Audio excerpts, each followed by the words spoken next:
Slip stitch braid is actually a crocheting technique. It works very nicely for finishing knits. Here I'm working on a new cardigan design, and you can use this many places.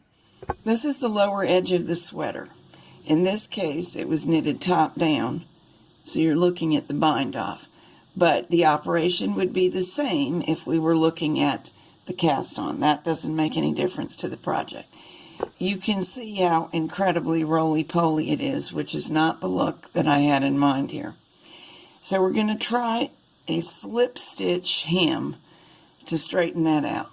The yarn is self-striping, and I really do not want striping along the hem, because any pace at which I use the yarn won't match what else is going on, and I've thought about it, and that's not the look I want.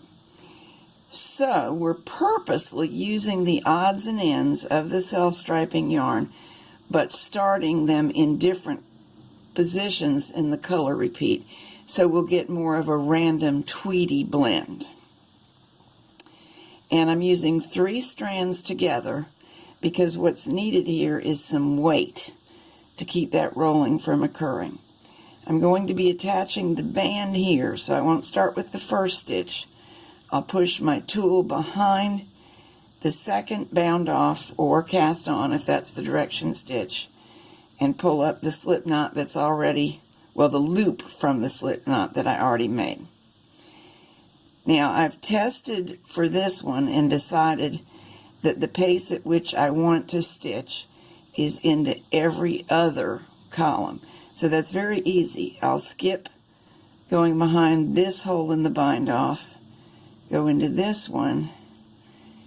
This is called yarn over when you put the yarn into the hook. That's a crochet term. And you may use a crochet hook if you prefer it to the latch tool. A lot of machine knitters are more comfortable with the latch tool.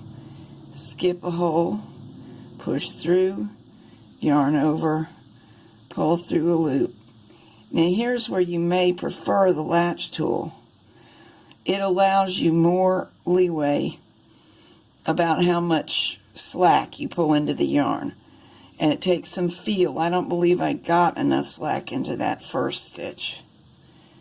The goal here is to make the hem lay flat, not pull it in, not stretch it out. I think that's about right. 1, 2, stitch into the next opening, pull up. At first, of course, it will feel awkward, and you won't get your stitches perfectly even, so practice on a swatch. And then, as with every other skill, your hands learn to get it consistent. And you can already see the rolling diminished. This may or may not be, in any particular yarn and garment, enough to completely stop the rolling. But it makes an enormous difference. And it creates an attractive braid across the end. In this yarn, because I've worked with it before, by the way, it's Hirschner's 2-ply, the self-striping version, and I really, really like it. But it is roly-poly at the edges. I think that is because of its lightweight.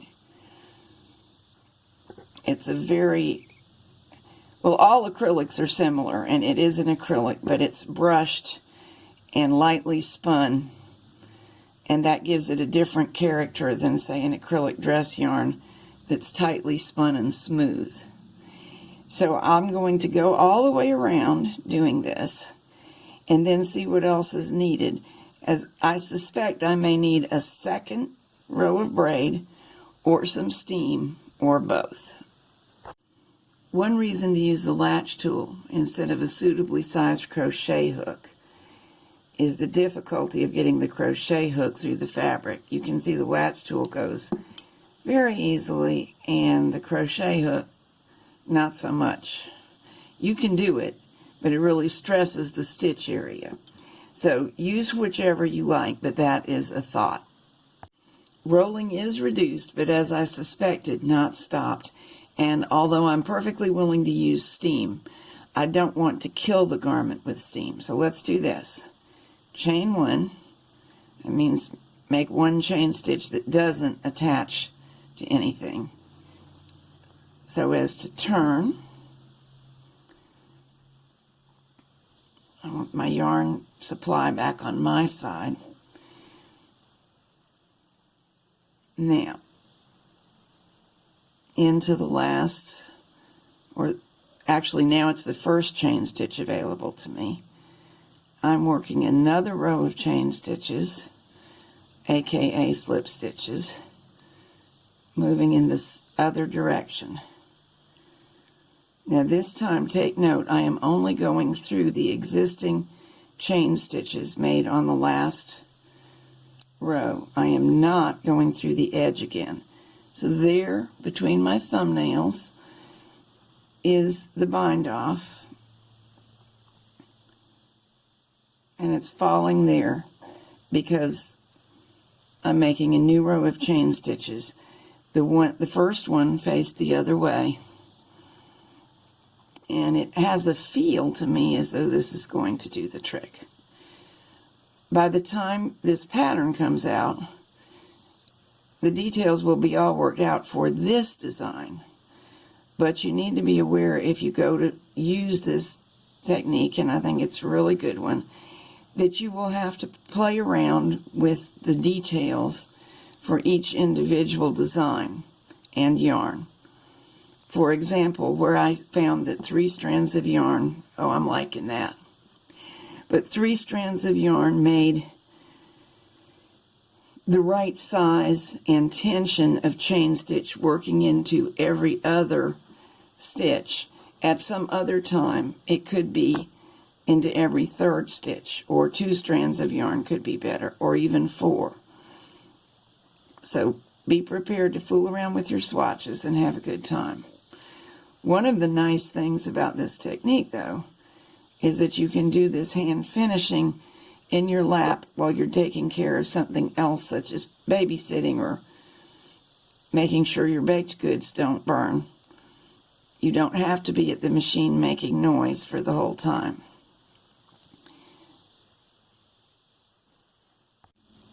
At this point, I've turned again. You can keep going as long as you want, and I'm making a second pass from the front side. Here's where I turned, made a slight change here. I removed the 3rd strand, so now I am slip stitching with only 2 strands, which will make the bottom edge of the fabric a little bit sharper, less bulky. And of course, anytime I decide I've done the wrong thing and I'd rather see a different effect, no biggie. Here we are with 3 passes of slip stitch, and it's a nice finished edge now if you want to stop.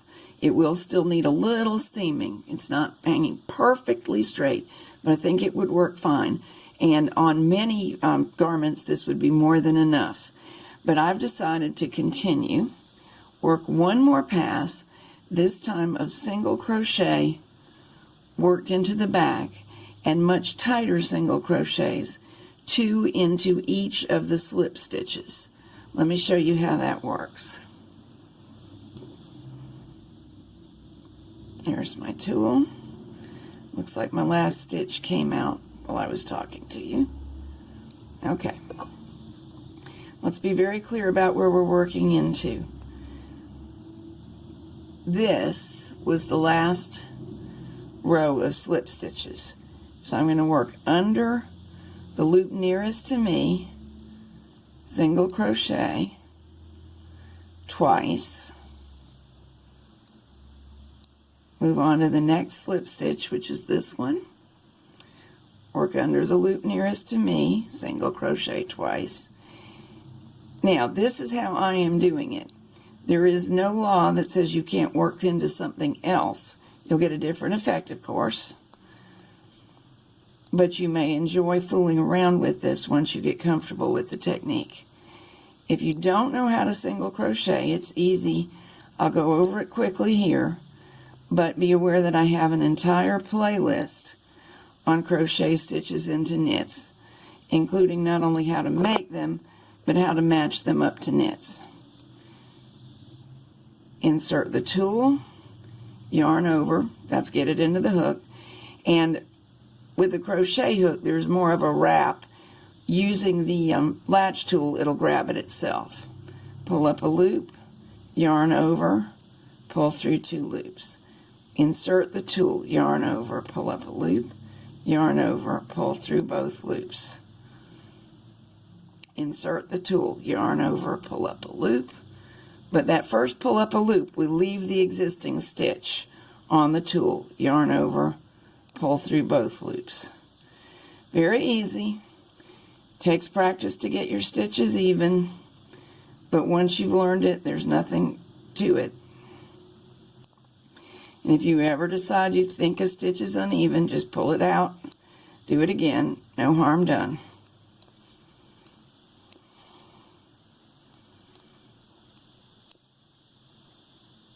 Here's the result.